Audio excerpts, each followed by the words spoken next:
Okay, we should be seeing the stream come up here in just a second.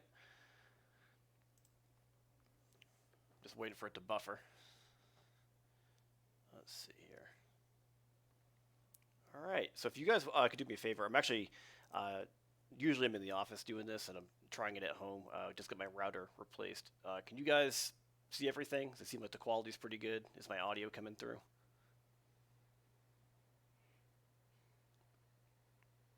Hopefully it is.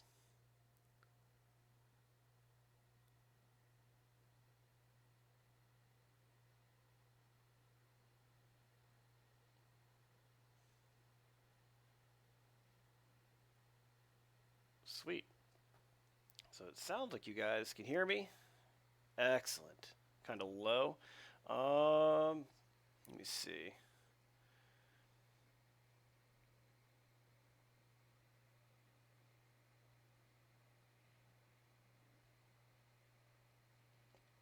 Yeah, if you're able to crank the volume a little bit on your end, you could try that out. Because on mine, it looks like it should be going through okay. Let me see if it could be my microphone itself is at a weird angle. I'm also using a different headset, not the Alienware. Using the old Logitech. All right, let's do this. So hope everybody's having a good week so far. I haven't had a chance to go over the activities yet, but I will be doing that tomorrow. But what I want to do today with you guys is a couple things actually. I wanted to do a super quick demo on 2.1, and I know you guys have already done 2.1, but I just want to spend like 5 minutes. We're just going to blitz through that thing and basically just make sure that we're all kind of on the same page as far as how Maya projects work. How do we set them? How we create them? Now, in the event, let's say we're kind of going through this thing, and you realize that after going through this live session, that maybe what you did for your Maya project was a little off, or maybe you actually did set something up incorrectly, like for 2.1, the one you just turned in. You guys still have an opportunity to go in there today or tomorrow morning and just quickly upload a revision. Because again, I haven't graded anything, and so there could be a situation where you maybe realize after a few minutes into this video that something was a little off with the way you set it up, and you can quickly turn a new one in if you want, or at least show me like a screenshot. You don't have to do a whole new video recording, but just show me a screenshot of maybe something you corrected. So we're going to run through that. I'm going to go through some different things for 2.3. This is really going to be a good video, I think, this week because we're going to kind of blow through everything in week 2.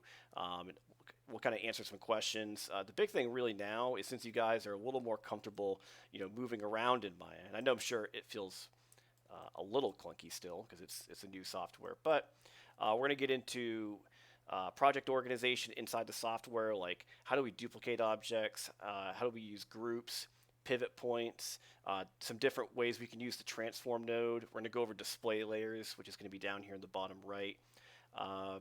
And then we're going to do some demonstrations on like importing, and I'll probably, hopefully at the end of this thing, have some time to go into part of the project for 2.3, and we'll just kind of walk through basically what you guys are going to be doing before Sunday. So let's get started. We're going to start with the Maya project first, and if you guys have questions, as we're going through it, feel free to, well, you can't really shout it out, but you can put it in the chat, and I'll try to answer it as we go. So I'm kind of curious, before we get too far here, what do you guys think that Maya projects are used for? Like, just based on what the videos we're going over in 2.1 and kind of what you guys did, what do you imagine the whole point of a Maya project is? Like, why would we go through the process of like making all these folders when, obviously we're just saving Maya files. It's kind of like a Photoshop file. Like it's still one file, but why do you think we have to have this very particular project set up? Because it's probably something pretty unique, compared to what you guys have done before. Most programs, we don't have to do these very complicated, setups. Yeah, that's a great one. Yeah, so project organization and team sharing, I totally agree, right? All about organization. Yeah, you got it. So it's all coming back to that one keyword, is organizing stuff. And that really is the most important thing. And I've mentioned it in some of my videos. I have terrible OCD issues, so I have to have things organized. But what we want to do is, since when you kind of think about Maya and you really start breaking down like all the different sections that make up the software, because we're barely scratching the surface, right? We're basically, making very simple shapes and moving cameras around, but there's like dynamics in here. There's a bunch of stuff you haven't seen yet with like Bifrost and particle effects and different animation tools and setting up rigs and skeletons to move characters around. So there's a lot of different parts of the departments in a studio that would use Maya. And so when you're handing off the software between, or not handing off the software, but handing off your project between different departments, a lot of artists are going to have their hands in your Maya file. And if it's not organized and you start moving things around, like transferring stuff to a new department, things won't load properly. Even simple things where they're not named, correctly in the outliner, or where you're not naming your objects the right way. It might seem like such a small issue, but there's even scripts set up at studios to optimize things and make it faster. So if they're named the right way, it sort of just automatically goes through a series of steps for the next department. Like it knows that Polycube 1 is supposed to go in these locations. It might run a script where it duplicates buildings everywhere automatically based on something you did. Animations might be set up properly based on some models you've created or the way you've named your Maya file. And pipelines will actually break if things aren't organized the right way. So we're not really going to get anything too complicated at this point. This is just the first time you're seeing it. So what you guys should have done for 2.1 is you go into Maya first, and what we want to do is go to File. We're going to go to the Project window. We're going to click, and we have this little guy pop up, and it's right now set to default. We're just going to change that. Sometimes it says New Project, but we're going to hit New because we want to name it. And I'm just going to call this. We'll do the character one first. Okay, now I want to choose a location. This is just going to my default Maya project folder. I wouldn't recommend going there because this is sort of the dumping ground for everything inside of Maya if you don't create a project. I just don't like getting my stuff mixed up into this mess. So we're going to do a new folder. And for now, I'm going to go to the desktop. But you guys probably have some other folders you've already set up, somewhere. So desktop, we're just choosing the location. That's the name of the folder. All these we're going to leave the same. Don't have to rename any of this stuff. And we're just going to hit accept. So when you do that, it probably doesn't seem like anything has really happened, but something did happen. And if you go and look at the folder that you saved it to, like mine's right in the desktop, you'll notice this is here. This was not here earlier. And if I double click, you'll see that we have all these subfolders that we saw earlier in the other window. That's named properly. These were automatically created. This is what every new project structure looks like.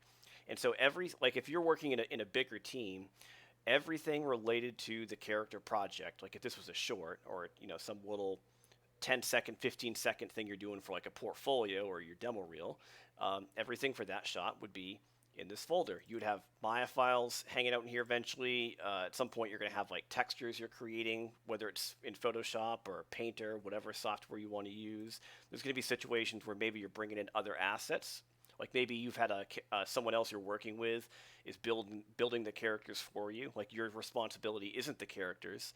And so you might be importing and putting his character models in here, which are then getting imported into your sort of master Maya file.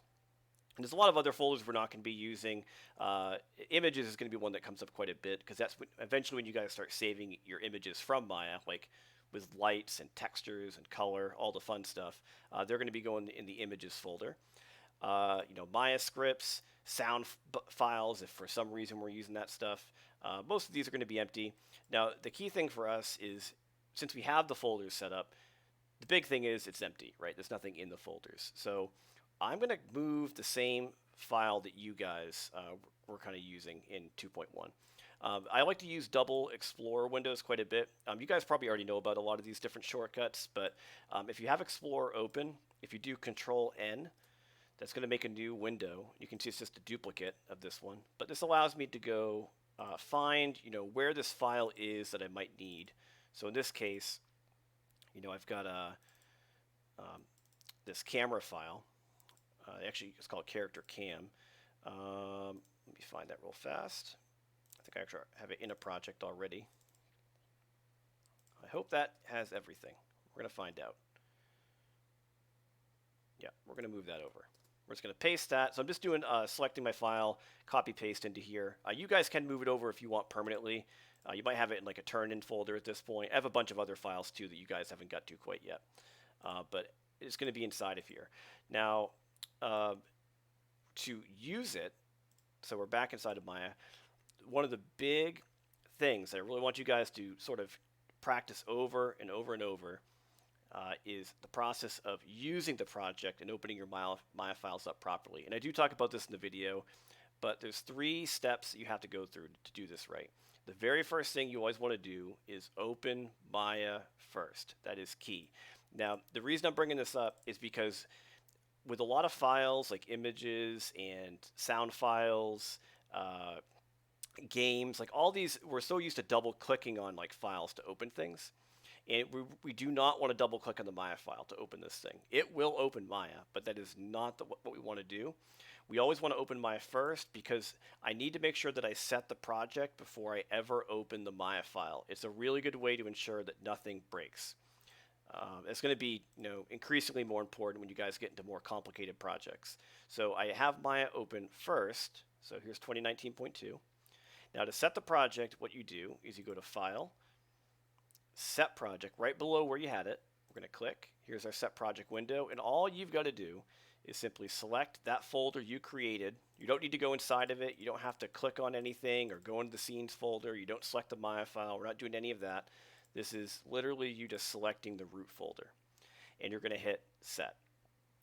And again, it doesn't look like anything's happening, but when you do that, you've now told Maya where you're currently working. It understands what folders you're using. And so what we should notice, if we've done it right, is if I go to Open, which is Control-O, or go to this little Open folder here, which is the same thing, look where it defaulted to. It's not defaulting to like some random folder we've never heard of, or something in the downloads folder. It is already in the project folder. And when you guys do this and you start getting more comfortable with it, you're going to notice this happens every single time. It always knows where you're opening something. And if this happens where you see it's already in your project or in that project scenes folder, there's a great chance you did everything right. And this is when you finally click on the file, open. You don't need to save this. This is just an empty scene. Hit continue, and it will eventually open up. This might take a second because this character file is pretty big. It's a very dense model. Okay, and we're in. And that is how we successfully create, set, and open the file. So it's, again, real quick, open Maya first, set your project to the folder, then open the Maya file. As long as you guys get in the habit of doing that every time, you're going to be good. Now, I do have a couple other things I think I want you guys to start doing just to really help yourself out. When you're working on stuff, how many of you guys are already doing incremental saving? Either through this or like auto saving, or you're just manually saving Maya files in different versions, like Character Cam 1, Character Cam 2. Are you guys actually saving like different iterations as you go through these projects? Hopefully you are. So as an example, like let's say I want to save this as a new file. And by the way, right now I'm just picking Maya binary over ASCII. These are 2 different Maya file formats. They're both totally fine. It doesn't matter which one you pick. For most of the turn-ins, I have it set to binary, but sometimes you guys will see that it's a .ma instead of .mb, but it's not that much of a difference for what we're doing. So if I wanted to save it, like I could call it Character Cam again, but since I have the original, I might do Character Cam _ 0001. Or just 1. By doing this little number and it's called the padding at the end, this means I can save it. And then if I start doing things like moving the geometry around, moving the pedestal, and maybe I've been working on it for 20-30 minutes, I've made changes. If I break something, I don't want to necessarily go all the way back to the beginning, right? Because I'm losing information. It's kind of difficult to undo certain things inside of Maya. But if you guys are saving different versions of your scene, and maybe you got to the point where you've moved things around and you have like a second version, if you save it, I understand like we're adding more information to the project because these Maya files are kind of big, but you're saving yourself the headache of losing a lot of information because you're never really losing that much. You might have only lost like 15, 20 minutes because you just saved this thing recently.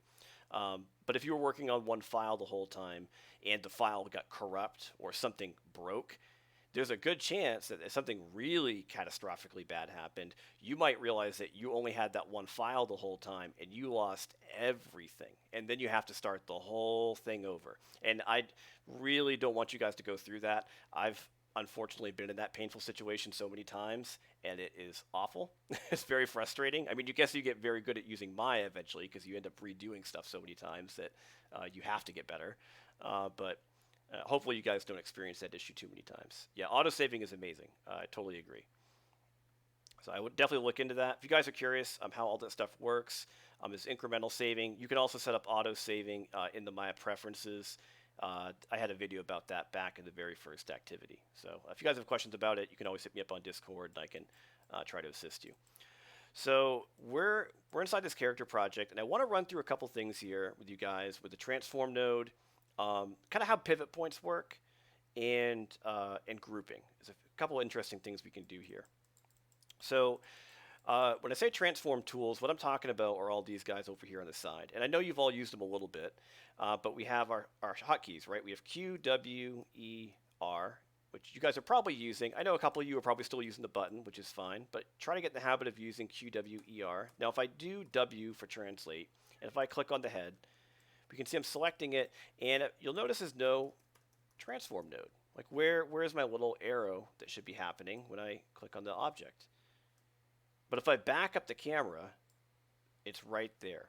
Now, why is the transform here for this one? If I click on this, it's also located right there. But let's say I made like a sphere or something different. Like here's me making a polysphere, just like you guys did in the very first project. And I'll move it over here. I'm going to move it up and hit R. We're just going to scale it, so you can see it next to the head. Now notice how when I do W on this, and E and R, they're all very similar. They're all showing up in the center, but this is not. So what you guys are kind of noticing is that the transform manipulator does not always mean it's going to be in the center of the object. This is called the pivot point. And you guys might remember me talking about this in some of the videos where I kind of went over the how to center the pivot, how to delete history settings, how to freeze transforms, which is this information over here in the channel box, like you basically zero everything out. So the pivot point is pretty important because sometimes when you are moving things around, you actually don't want it to be positioned in the center of the object. So this is currently in the center, but I can move it. Now, just in case you guys are curious how you move a pivot point, I'm going to show you a couple hotkeys. This is a little more advanced, but if I hold down D, D as in, I guess, dog, if you hold down D, you'll see that something happens to the transform tool. It like every time I click on D, this little thing pops up. If I go back to the regular transform, it's just not there. Holding D, and then if I click on the arrow and move it down, notice how it looks like I'm moving the transform, like I should be moving the object, and I'm still holding D, and nothing's happening. And if I release, it's now moved the pivot to a new location. And it's kind of interesting because you can actually see where this is located. If you go into, I think it's under the transform. If you guys ever start getting really adventurous and diving into like the attribute editor, you'll find you have pivot information. And if I move it, hold down D, it should, see how it's updating when I release in this column right here, X, Y, Z. It's showing me the position of the pivot point as I move it into different locations. Now you may be wondering why we'd ever want to move the pivot point. Because it gets really interesting when you do this with rotation effects. So for example, let's say that we wanted to rotate this point, rotate here around something. So what I'm going to do just for a second is we're going to hide these guys. So there's a couple hotkeys we can do. We're just going to kind of select everything here. I'm just marquee selecting over that. I'm going to hit H just temporarily, just to hide those objects. So H is hide and unhide. Now with this, what I'm going to do is we're going to recenter the pivot again. So this is that button right there, center pivot. It's also right up here. I made a hotkey for it, but you guys may not have that. and I want to snap it to the grid. So we're going to put it back in the center. So how do we do a grid snap? If we hold down X, you'll see that something happens to the manipulator. A button is turning on at the top too. So X, when you hold it down, is a grid snapping tool. So if I hold X and click in the middle, you'll notice that it's trying to snap to the grid points. If I go to wireframe, so you can see through this, let me hit F so I can fix the camera. Hold X, I can actually snap it to the different points on the grid. Okay, we're going to hit R and just scale that down a little bit. We're just kind of running through some little scenarios here where we'd use these little adjustments. And what I want to do is break it down a little bit more. I'm going to move it up this way just a little. So we're going to hit W, slide it over. So I'm offsetting it. But what I'm going to do is, remember how earlier I was just using X to snap it, and I was using D to like move the pivot point? We're going to get crazy here. What if we did both at the same time? What if I hold D to move the pivot, and then I also then hit X to snap the pivot point, just like we did with the object? I move the pivot point here, right? So I'm offsetting it, which is kind of interesting because now we can do something kind of cool where if I were to duplicate the object, so I'm just going to do a duplicate. You basically go here and do Control D. You can also just click on it, Control D. I made a copy, but if I rotate it, look what happens this time. See how it's rotating based off the pivot point, and notice how it's changing over here in the outliner. So we know how rotation works. It's like 360 degrees. So you can see when I rotate, it's doing rotate Y. So if I do negative 90, right, because 360 divided by 4 is 90, I can actually turn this into a nice little 90 degrees. I can do it again, Control D. Click on the new one's already selected. This would be negative 180. You could also do positive 180. It just goes the other direction. I think you guys kind of get the idea. And we're basically creating this sort of perfect offset between all the different objects around this center point. So it's really good when you're doing like some architectural work where there's like maybe structures set up where they're arranged a very particular way, like a bunch of objects in a row, or a bunch of things built around another structure, like a bunch of posts for like a railing that kind of like curve around, you know, some balcony, which is something we're going to deal with in a little bit. That's a nice little way to move things around. And just while we're on the topic about this, I do want to show you one other kind of fun tool that sort of relates to all this stuff. There's something in here called Duplicate Special, and also one called Duplicate with Transform. And I don't think you guys have probably really messed with these yet because you're still, again, early on in the program. But if I go to the options for Duplicate Special, this one's kind of cool. And the options, by the way, anytime you see those little boxes by a setting, that just means you're going into the settings for whatever you're about to do. So even Save Scene and Open Scene have options you can change. But we're going to go to Duplicate Special Options. And I'm just going to reset this real quick back to default because it's already been modified. What I'm going to do is let's do a rotation with Y, X, Y, Z. I'm going to do 45 degrees. And let's see, I'll just hit apply a couple times so you can see this. 1, 2, 3, 4, 5, 6, 7. So every time I hit apply, it is rotating the previous sphere 45 degrees. And because I had the pivot here, it's just sort of orbiting and kind of snapping around that little pivot point that we'd set up. It's pretty interesting. Well, it's interesting to me. It's some kind of fun ways you can just like create different designs by like rotating and moving things around. Okay. And grouping is another thing that's kind of important too, because sometimes you're going to have situations where a lot of these objects together or should be moved all at once.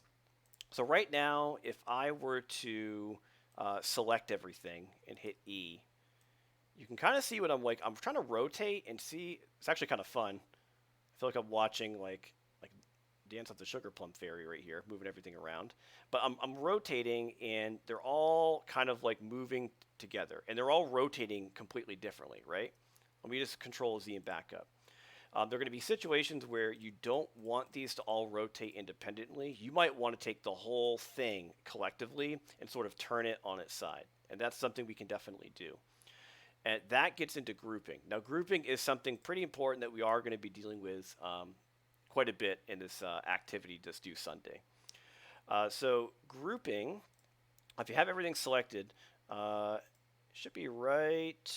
I actually use the hotkey quite a bit. Group is right here. There's also an ungroup, which is the opposite of this.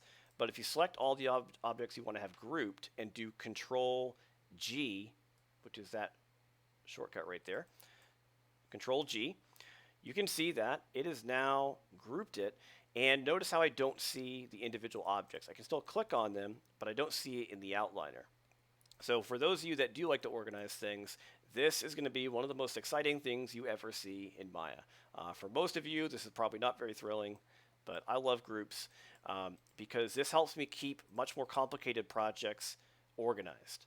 And if you want to see what's in a group, once you group something, they all have the same icon. It's kind of like a little transform icon. You hit the little plus, and you can see everything inside the group. So all the objects are still there. They're a little bit out of order, which is kind of weird. You can see it's going 2, 1, 4, 3. We can fix that in a second, but they're all here. And now if I rotate with the group selected, you'll notice that it's acting like it's one piece. You can offset it, you can transform it, but they're all moving together.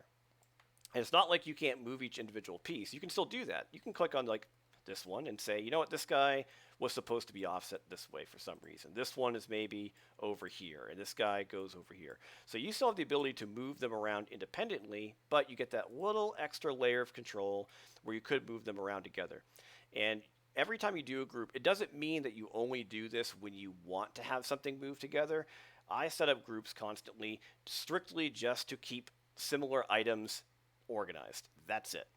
I just know that these are all the same thing. Like if I have a bunch of fruit in a basket, maybe we're doing like a still life project. If I have a bunch of fruit in a basket, I might group all the fruit together and maybe even put the basket in the same group. And then the table is something separate. So it's a really nice way to organize that. And you can double click and group. You can call it whatever you want. I might call this sphere group or whatever naming convention you want to give it. So that's always pretty interesting. And another thing I want to show you here real quick with the whole grouping thing. Let me show you ungrouping real quick, just in case you guys ever need to run into that. To ungroup something, if you don't like the groups, if you select the group and go to Edit and pick Ungroup, that just simply removes them from the group. And now you're back to the way you had it. So I'm just going to undo that again. Now, one other thing I want to show you real quick, which is kind of related to the transform information over here, is you'll notice that when I click on the group, you know how like I already spent some time rotating this thing, so the whole thing is kind of at a weird angle. You can see all those rotational values there. When I hit W, look how the arrow is oriented. Now, when you guys do this in Maya, I want you to really pay attention to when you rotate something, especially at a weird angle like this, what happens to the transform arrows. Notice how mine is at an angle. But what if I wanted to move this straight up, just like it usually does by default? Because typically Y does go straight up, correct? It's looking kind of weird. You can actually change this if you haven't seen this before. If you double click on these little buttons right here, they will load settings. So check this out. I'm doing a transform. If I double click on the button and load this guy up, we're not going to get too deep into all these settings and there's soft selections and all sorts of other more complicated things.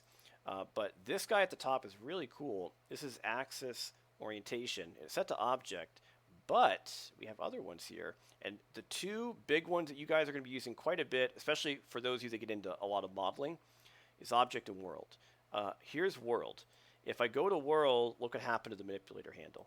See how it's back in world space? And so now I know if I do just a straight translate Y with this thing, it's going up and down based on the world's coordinate system. And the world's coordinate system never changes. Y is always up, X is always this way, Z is this way.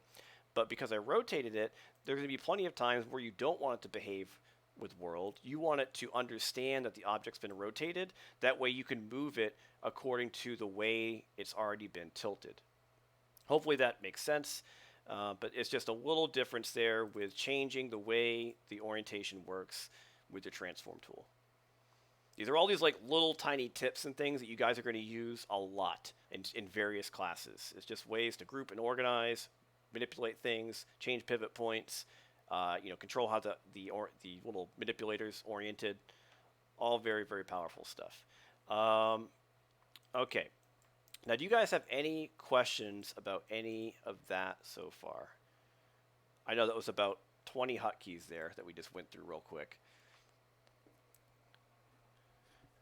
And if we ever wanted to, by the way, reset this, like if let's say you did something like this and you wanted this to be the new default state, like we'll kind of pretend these are like a bunch of like little balls that we maybe set up for some kind of like stylized project. You might want this to be the default position, but see how like with the group, it has this like information stored permanently. And if I ever like move it accidentally, like it's really hard for us to know what this was supposed to be in this. Again, we'll say it's default state. That's where the freeze transform comes in. So freeze transform, what it's going to do is it'll think that as soon as I hit this button on the group, it's going to zero this information out. Now, it's not going to put it back to where it was, because if I manually zero it out, see how it goes back to that original position again? So when you put in 0, it's undoing everything to where it thinks the default state is. I'm trying to tell Maya, this is my new default state. Make this 0, not the previous setup. That's what this guy's good for. Freeze transforms. So if I click on simply the group and hit that button, watch what happens over here and watch the viewport. If I click it, now did you guys notice how the manipulator just changed as soon as I hit that button? Undo. Let's do it again. So I'm going to hit freeze. It zeroes it out, which means the manipulator handle and the arrows completely change, because now it doesn't think there is a rotation, so it kind of almost orients itself back to like world space on its own. And now if I did move it, like let's say we started moving stuff around because you're just experimenting with like composition, we're just going to rotate stuff. I'll go over here and I'll do like 3 on scale, I guess. I'm just like moving this thing all over the place. And eventually you might realize like, okay, I like the new position of our weird, I don't know what this is, our stylized sphere project. This is our most impressive art piece we've ever done. I might want to put it back to where it should have been. Well, I can still do that because I know what the default state is always set to. A default position for most objects is always going to be 0 on translate and rotate and 1 scale. So if I just quickly drag through translate, rotate, 0, enter, and then go to scale and put it back to 1 and hit enter, this is where it was earlier. So it's almost like you're sort of setting like a preset for where things should be. It's pretty cool stuff. These are all very, very handy things to do. And since we did go over quite a bit, and you're going to see this information kind of peppered into a lot of your different classes, especially the modeling one. That's going to be a big one. But these are things you're going to continue to work on in every single class. This is just the first time you're using a lot of it. Okay, I brought back the objects.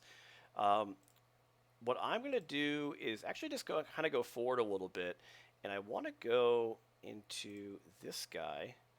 We're going to go into 2.3, and I want to show you guys basically what we're doing for this project. We're going to run through some of the different scenarios.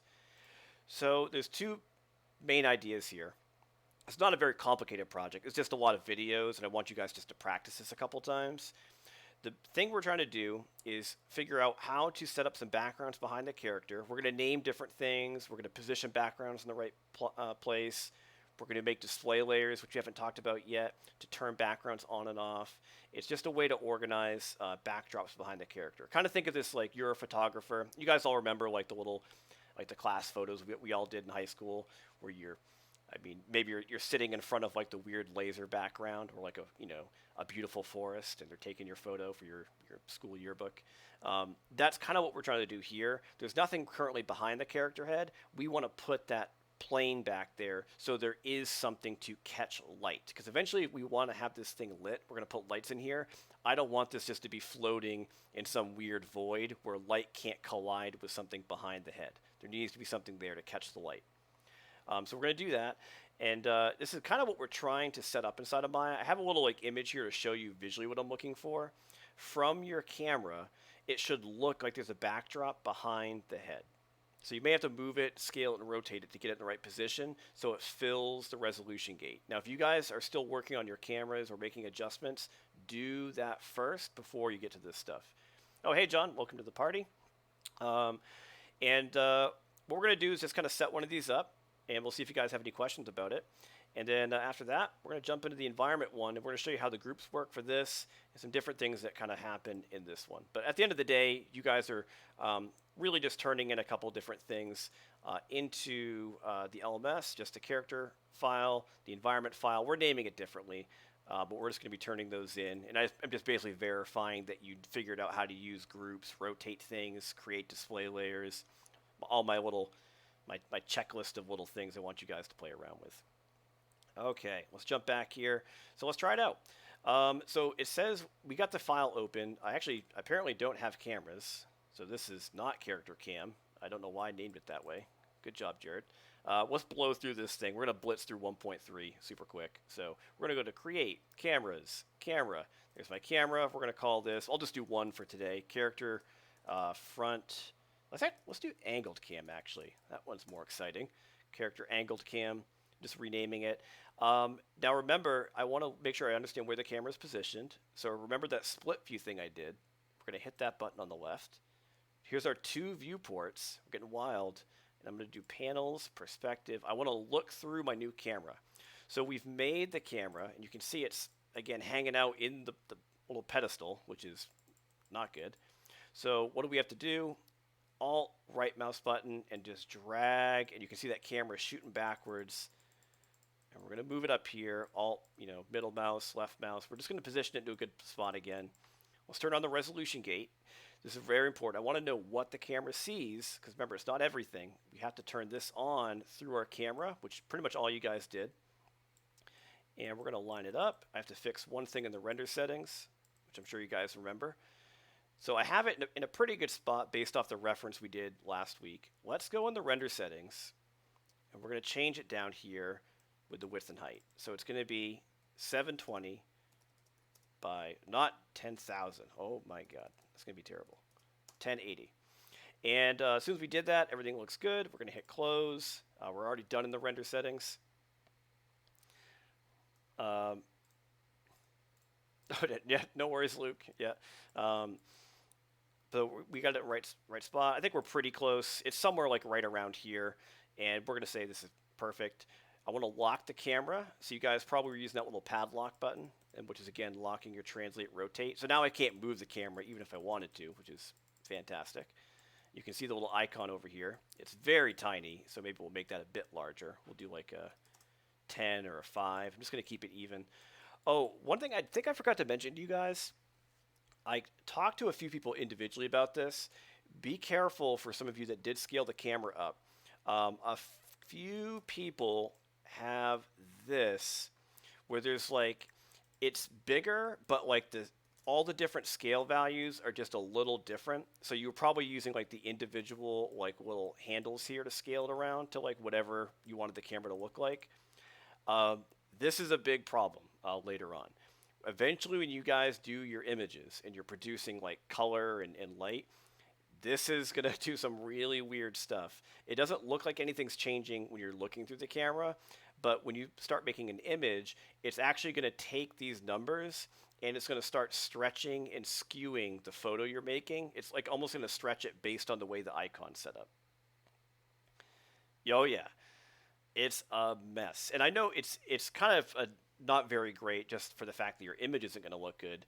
And Remy, by the way, is David Hackett, who's also in our Discord channel quite a bit. Works over with RenderBand. But there's probably a lot of things that happen too when you scale it, just based on how it samples the image and kind of understands where to put samples within the pixels. So I'd imagine this is sort of a chain of reaction of problems as soon as you start making these weird non-uniform scaling adjustments. So really what we're getting at is be careful, make sure the scale XYZ is all the same. Oh, okay. So if it's what you might be experiencing, if there's an issue with your scale not going up gradually, yeah, it could be a problem where you have, if I double click on this, there's actually stepped scaling. I actually haven't turned it on in a while. Not step snap. Actually, that might be it. Tweak mode is a smaller version. It's probably, I have to kind of look into it again. There is like a hotkey, and David, you might remember it off the top of your head. But one of these guys actually does do something weird where scaling it will either snap or do like double the intensity of what you think. But I'll have to kind of play around with that, and I'll get back to you on that one. It is a hotkey you probably have hit, or one of these buttons at the top. It's probably just enabled. But if you ever feel like the scale's bothering you, and oh, it doubles. Not all the objects though. That's weird. Also, if you can record a video for me and send it to me, that actually would be really helpful. I might be able to figure out what's happening. Usually, when something is scaling weird, it's something with the tool itself. But if you're seeing it on an object and not everything, then there's something else going on. But I'd love to see what's happening. I actually like stuff like this because it gives me something to kind of figure out and troubleshoot. I'm amused by apparently very sad and depressing things. So I got the camera in a good spot. Feels pretty good. Let's do the backdrop. So I have to make a poly plane, which is up here in poly modeling. Here's our plane. We're going to click. There's a little P plane. Where is it? Same spot as the camera, right? We're going to hit W. It's right under that little podium or pedestal, whatever this is. We're going to move it back. Very tiny. R. We're going to click in the middle to scale it up. Getting pretty big. Now, what I can do, though, is move it up, and you can kind of see visually from this camera where this is positioned, and I'm just going to slide it over so it kind of looks like it's in the center. And we're going to use E, and what I'm going to try to do is at least stand it upright, because I can clearly tell it's laying flat like a ground. I want it to be, upright.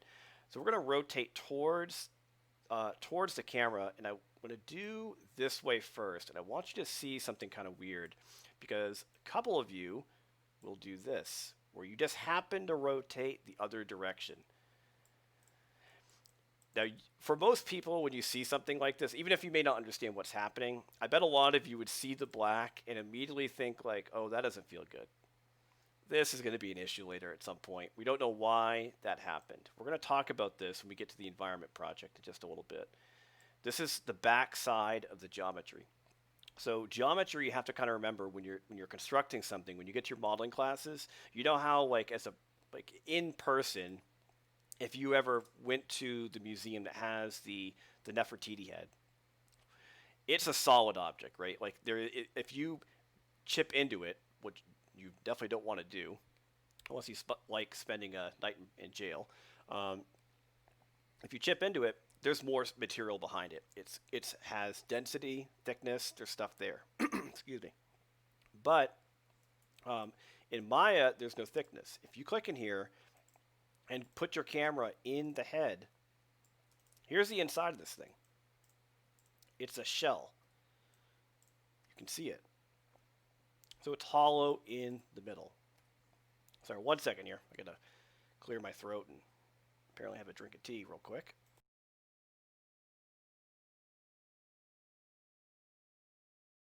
Okay, I'm back.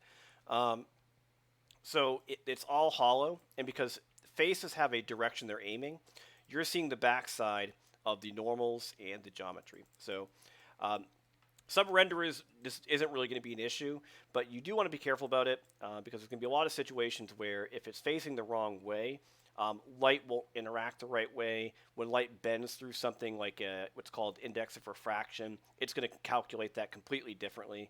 So we want to have the gray side facing towards the camera. Now I'm going to stand it upright. We're just going to do 90 degrees because I can just type that in and rotate X. We're just going to turn it so it's facing towards our camera. And now I'm going to use W, slide it over. Okay, we're going to use R, and we're just going to scale it wide enough just so it barely fills the resolution gate. We'll make it taller.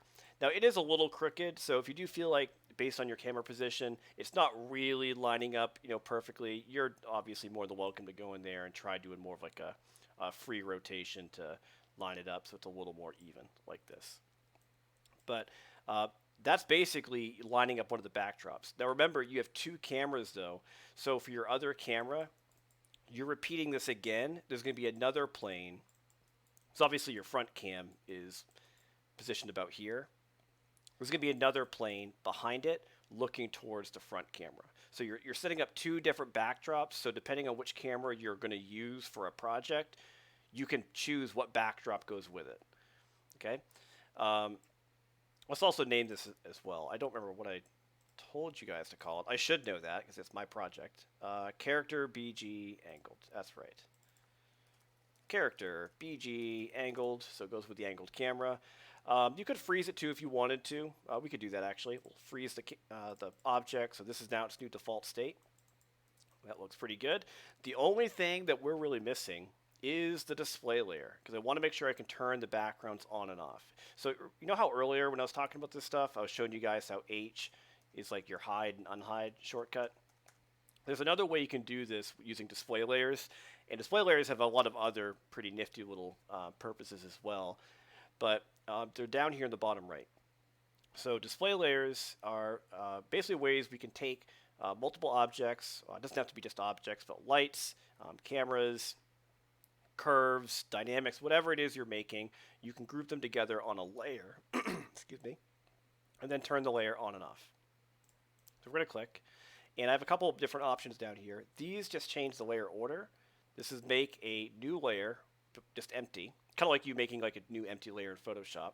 And on the right, we have make a new layer and assign the selected objects. We're going to do this two different ways. I'm going to first do the one on the right. This is the easy one. Click on what you want to put on a layer, which is this. Hit the button on the right. You'll see it makes layer 1. And nothing's really changed, but when you make layer 1, there's all these little buttons over here, and the buttons are not very clear what they're doing. They really need to update this. But the button on the left, which is V for visibility, look what we're doing. We're now turning the visibility on and off for the background, instead of me going in here and hitting H. I know it doesn't seem like much, but you could potentially have dozens or hundreds of objects on display layers sometimes. So it saves you the hassle of going through the outliner and trying to find everything to hide big groups altogether. If they're already set up on a display layer, you can simply just turn the thing off and everything hides all at once. So once you set it up, you're good to go. Now I'm going to double click on the layer and rename it because layer 1 is not very helpful and we're better than this. We're going to double click and we're going to call this BG angled layer. Hit enter. Okay, and I can choose the color too. We're going to make it something fun like a red. Okay, so we have it, red. Now the red color is going to change the wireframe color. So if I go to 4, or just hit the little wireframe button up here that you guys have seen before, it's kind of getting cut off, but right there, it will actually color code things in your project. A lot of people really seem to like the color coding. I've had some students do some crazy, they actually go nuts with the display layers in the environment project and end up color coding the whole thing where I go to wireframe and it looks like a rainbow just threw up all over the project. Everything has color. So if you guys want to play around and do other display layers for other things, I have no problem with that. You could put Nefertiti on a display layer if you wanted to, the stand. So let's do this one a little bit different though. Let's do a new layer without something on it. So we're going to hit the button on the left instead of the other one. So this does layer 1, but nothing is currently on it, because if I hit the V, nothing's happening.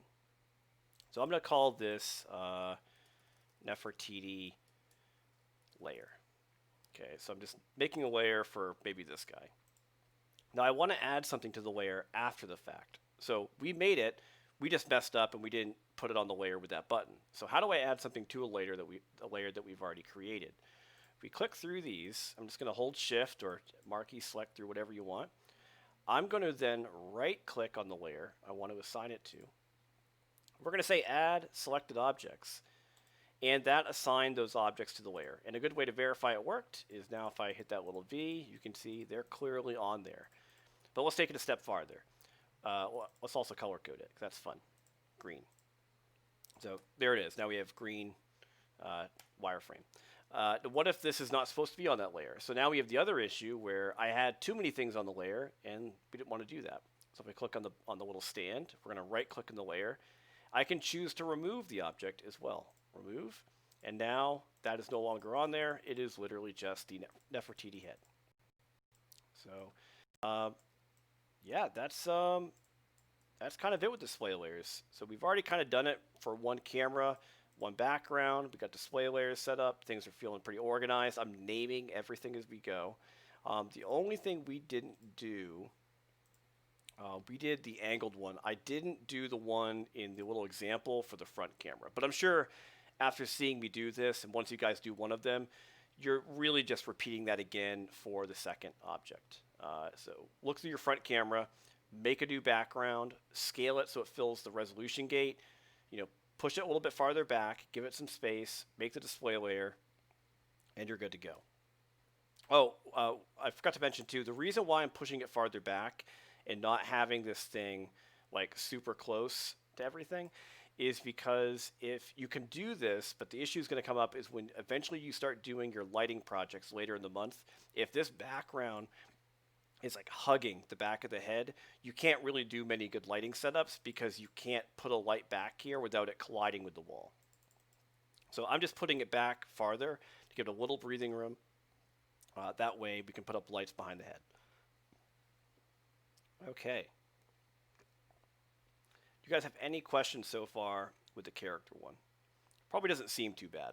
It's like a lot of little tiny, like small hotkeys and little tips. And when we're done with this, by the way, of course we'd be incremental saving, which I have not been doing. We would just save this as the file for the turn-in. In this case, this would be character challenge. Save, continue, and we're done. So that's that one. Now I do have a couple of minutes before we get to the end. So I think what I wanted to do actually is go into the environment project. We're going to import the telescope in. And I want to show you how groups work in that one, because that one is a little more involved than this guy. So we're done here. I didn't set up my folders for that. Let me just do it real quick. Project window. I gotta set up the environment. We're gonna fly through this one. Desktop. Yep, perfect.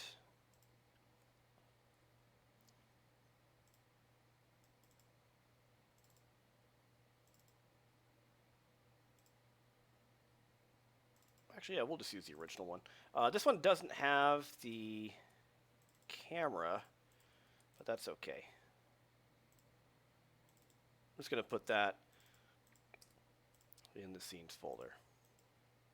We're going to call it environment cam. I just don't have the cameras in here yet for this particular example.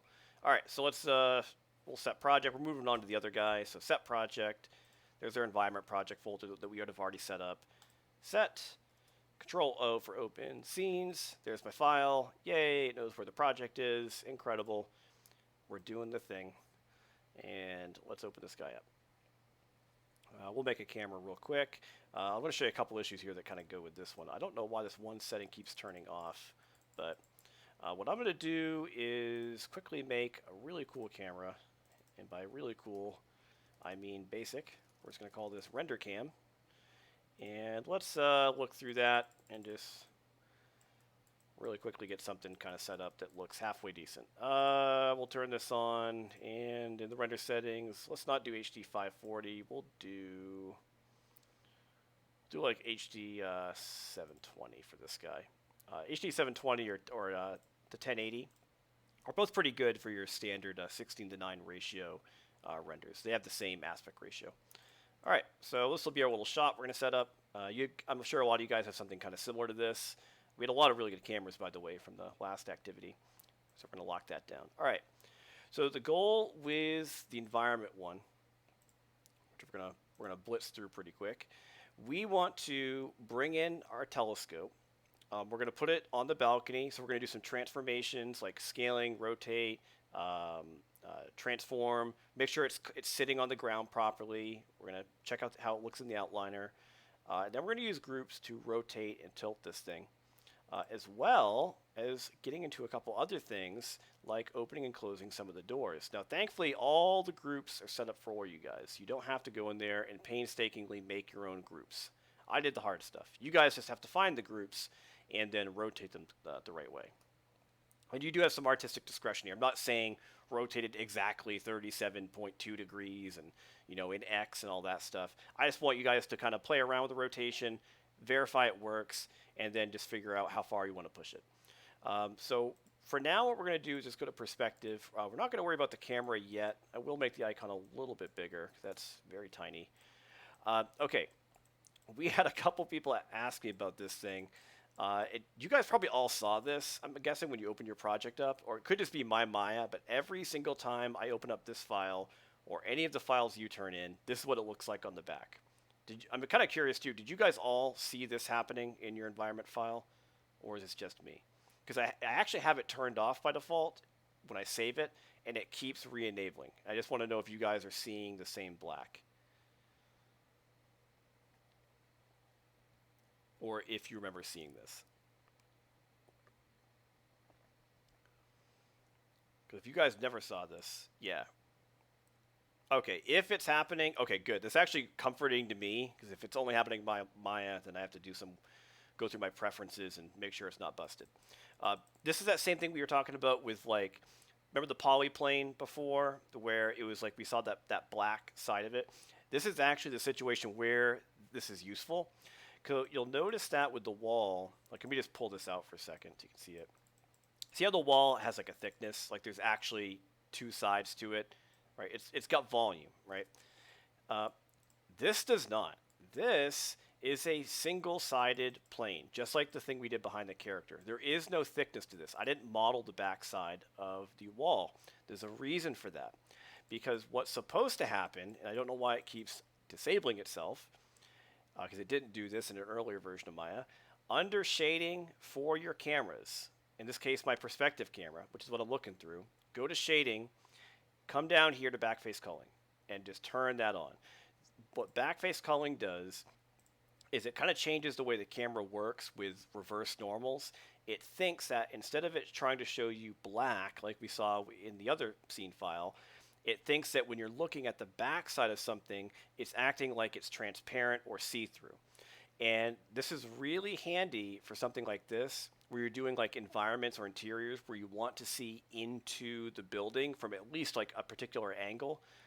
Or you're doing like a diorama or something where you need to be able to see inside an enclosed structure.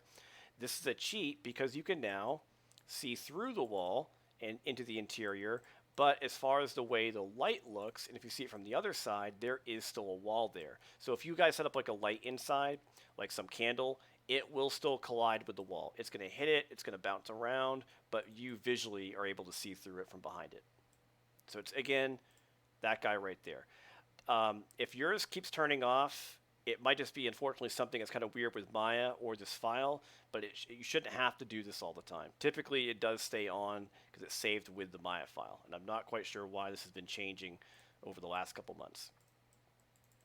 But that's why it's going to black. Very, very easy to fix. So, backface culling.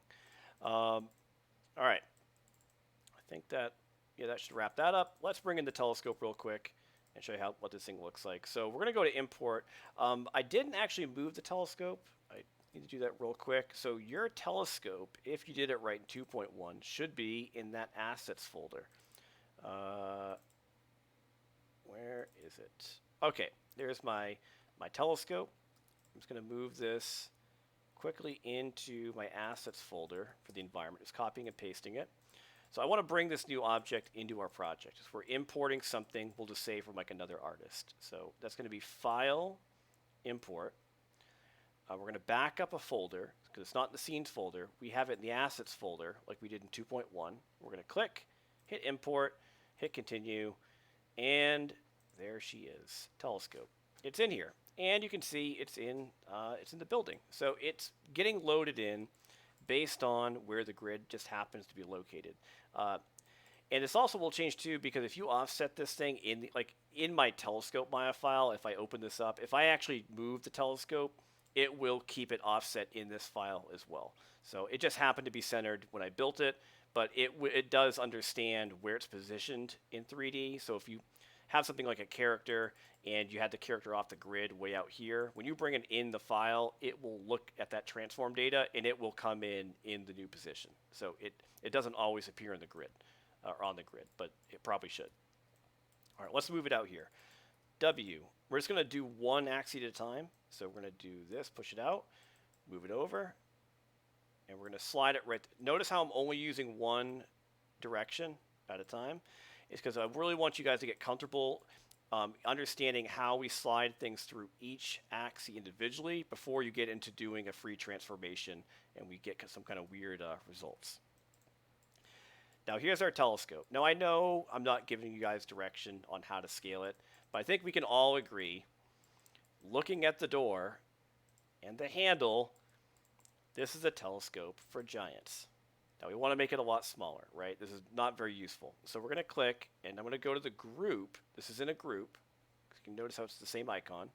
Let's just go to scale, maybe 0.6, 0.65, somewhere around here.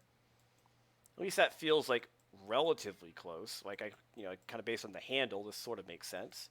Now, the issue here is that the group is showing me that it's there, but look what's happening with the legs. It's going through the stand, or sorry, not the stand, the ground of the balcony. And you can tell it's doing that because if you go between wireframe and shaded 4 and 5, see how it's showing you this bit of information that's being cut off? It's because it's intersecting through the ground. So if we use our Y and just move it up, we want to get it in the right spot. Now, the tricky part about this is when you move it up, it might look like you have it in the right spot, like perfect. It's right where it needs to be. Take the time to look at it from another angle, and you'll notice it is probably floating. Now, there's a trick to actually lining this up. I mean, you can obviously just, if you're pretty good with moving around, you can just zoom in there and kind of carefully move it until it kind of intersects. Like right there, you can see the little contact shadow forming. But there is another way to do this using other cameras.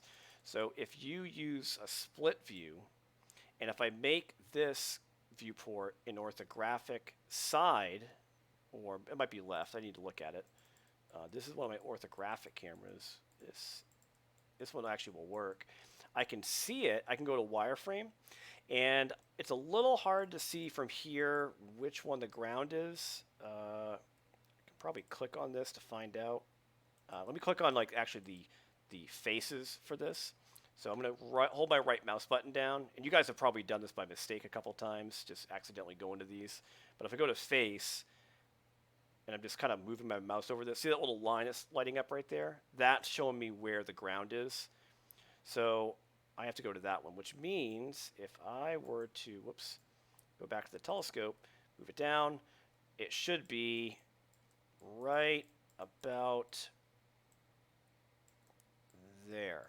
That's probably very, very close to sitting on the ground. Like hovering right around where it needs to be. So we don't have to get it perfect, but we're going to get it pretty close. Now, for the groups, the last thing I want you guys to really do is play around with the group's rotation. This telescope is made up of multiple groups, just like the doors and everything. The hinges, they're all broken up into groups already. They will all open up. All the windows, the doors, the shutters, everything can be rotated and opened. If you click on the wrong piece, you will notice it does not work the way you think it's supposed to. Like if I just click on that door frame and rotate it, we've now busted the door. And it's not doing at all what it should be because this is in a group.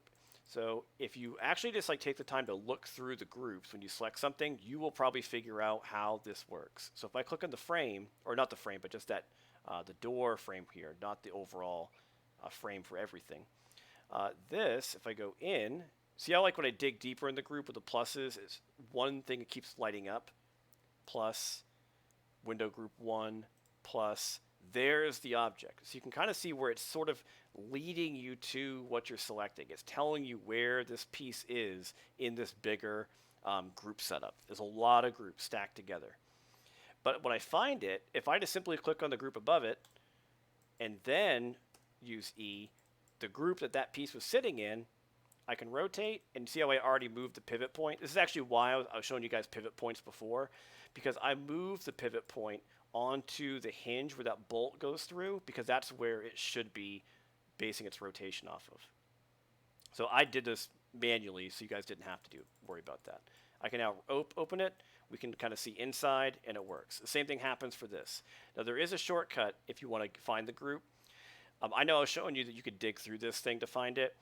If you click on an object and hit the up arrow on your keyboard, it will navigate up a hierarchy in the group setup. and that will automatically select the group that that object was in. So like for this one, if I click, hit up, E for rotate, it's already working. I don't have to dig through this every time.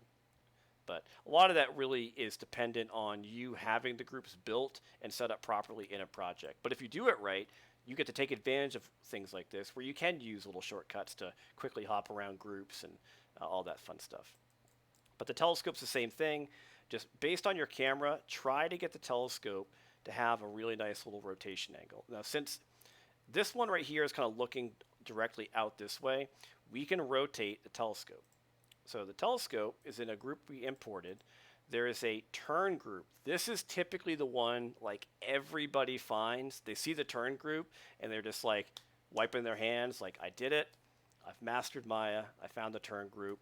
We're going to tilt this up because it says to tilt it towards the stars in the documentation. And then we save the file and we're done, right? What could possibly be wrong?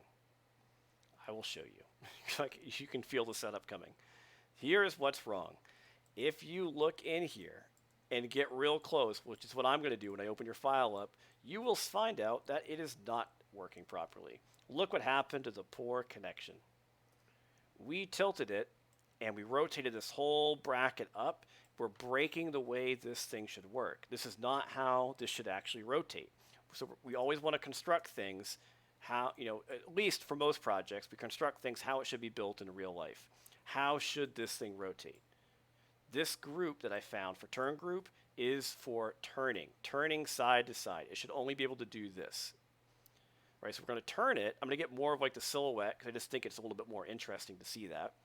If I want to tilt it, we need to have the top part rotate.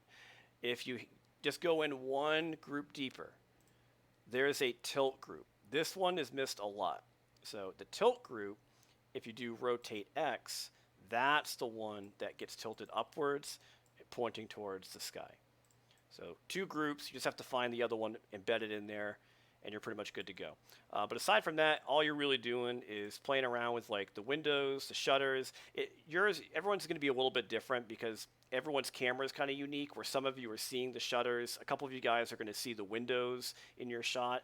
I don't really have any requirements if you do play around with the windows, but if you notice that the windows are visible from some of the cameras you set up, and later on, if you think it'd be interesting to have them open, because you're going to be creating lights, by opening these things up, it means you might have some really cool interior illumination that's able to pour outside, and we kind of get a slightly different type of shot and composition. So just think about your windows and cameras and all that stuff. What do you want to open up? And you can always go back to this later once you get to the lighting project and change and play around with how things are open and close, and that'll have a big effect on how the lights work. And you save it up, put it in the scenes folder. All you're doing is turning in the two Maya files. You do not have to turn in the whole project, just the Maya files. I'm doing this just so it's easier for everybody and you're not uploading massive projects with like 40 Maya files in your scenes folder because you've been doing incremental saving. It's just the one final one. That's all I need. Whew, we did it. And my throat is dead. And I still have another lecture at 8 o'clock. Do you guys have any questions about any of that stuff? You don't have any questions about the 5,000 things we went over? It's honestly pretty easy. I think some of you guys may want to play around with this project a little bit just to kind of get pretty comfortable with some of the tools, but you'll have plenty of time to do that over the weekend. And just as a heads up too, because I know I've been telling you guys about the Shading and Lighting 1 meeting, if you guys ever want to attend the second Shading and Lighting meeting, you are more than welcome to do that. It's 2 months after this class, but I run it at 8 o'clock. So 8 to 9 today, I actually do another lecture with my other group. So if you're ever just hanging out and you just want to soak it in, you're more than welcome to jump into the Shading and Lighting 2 live session, and you'll see me talk about other cool things like Photoshop and materials and color and how we make glass work, a little bit more advanced stuff. But that's it. We did it. So thank you guys for hanging out. Looking forward to seeing how everyone's stuff turns out from the Sunday submission. And I will catch up with you guys either tomorrow or maybe next week. Everybody, have a good night.